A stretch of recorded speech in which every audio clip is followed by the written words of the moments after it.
বন্ধুরা, আসসালামু আলাইকুম। চলে আসছি আরেকটা ব্যস্ততম সড়ক, চট্টগ্রাম মেডিকেল কলেজ সড়ক। প্রচুর ভিড় এবং ভিড়ের ঠেলায় কথা বলা যাচ্ছে না, যেখানে এত মানুষ, গাড়ি এবং গাড়ি। এখন ফিরে যাচ্ছি,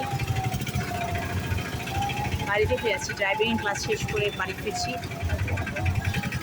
আগামী রবিবারে পরীক্ষা হবে ড্রাইভিংয়ের উপরে।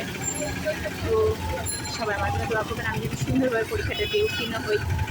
সামনে আরও একটা কঠিন পরীক্ষা আছে, সেটা হচ্ছে ইন্টারন্যাশনাল কমিউনিটিতে একটা কম্পিটিশন আছে। আমি যেন দেশের মুখ উজ্জ্বল করতে পারি, সবার কাছে দোয়া চাই সেই জন্য চট্টগ্রাম থেকে, এবং দেশকে বড় কিছু দিতে পারি সেই চেষ্টা করছি। এখন আমার শরীর ভালো নয়, সুস্থ নয়।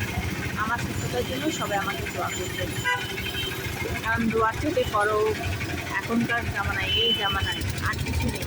চারিদিকে এত ভেজাল, খাবারে ভেজাল, মানুষের ভেজাল, চিন্তা চেতনায় পর্যন্ত আমাদের ভেজাল চলে আসছে।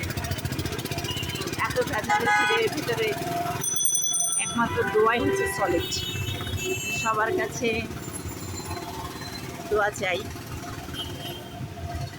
যেন যে কাজটি করছি সে কাজটিতে সাকসেসফুল করি এবং বাংলাদেশকে বড় কিছু দিতে পারি। তো যাচ্ছি, বাড়ির থেকে যাচ্ছি চট্টগ্রাম মেডিকেল কলেজ। শহরের ব্যস্ততম সবচেয়ে বড় বৃহৎ মেডিকেল কলেজের area Chittagong medical college hospital.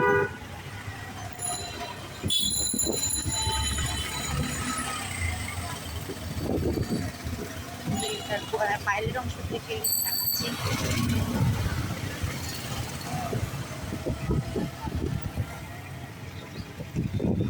অনেক বড় হসপিটাল এটা।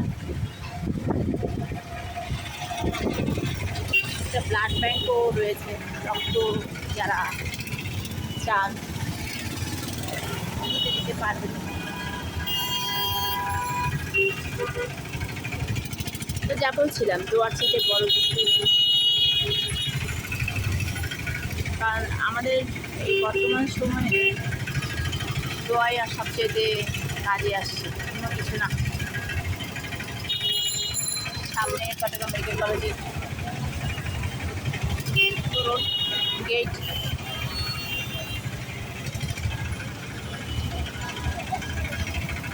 চট্টগ্রাম বিভাগের সমস্ত রোগী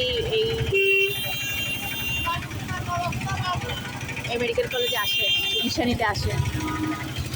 তো সবচেয়ে দুঃখজনক হচ্ছে চট্টগ্রাম মেডিকেল কলেজ আরও বড় হওয়া প্রয়োজন, এবং এটা চট্টগ্রাম বিভাগের, চট্টগ্রাম অঞ্চলের মানুষের জন্য অপ্রতুল একটা, মানে চিকিৎসা সেবাটা আসলে অপ্রতুল। যে পরিমাণ সেবা আসলে পাওয়া উচিত একটা একটা মেডিকেল কলেজ থেকে, সে পরিমাণ সেবাটা আসলে হয় না। এটা আমি এই কারণে বলছি যে খুব কাছ থেকে আমার চট্টগ্রাম মেডিকেল কলেজের অনিয়ম, দুর্নীতি এবং চিকিৎসকদের অবহেলা আমার দেখার সুযোগ হয়েছে। চিকিৎসকরা সেবার নামে কী করেন তাও আমার দেখার সুযোগ হয়েছে। তো এই সত্য কথাগুলো বলা অনলাইনে আসলে একটা অপরাধের মতো, কিন্তু আমি নিজে চিকিৎসক পরিবারের সন্তান, সেই সুবাদে আমার দেখার সুযোগ হয়েছে যে কিভাবে মানুষ চিকিৎসা নিয়ে সাফার করে।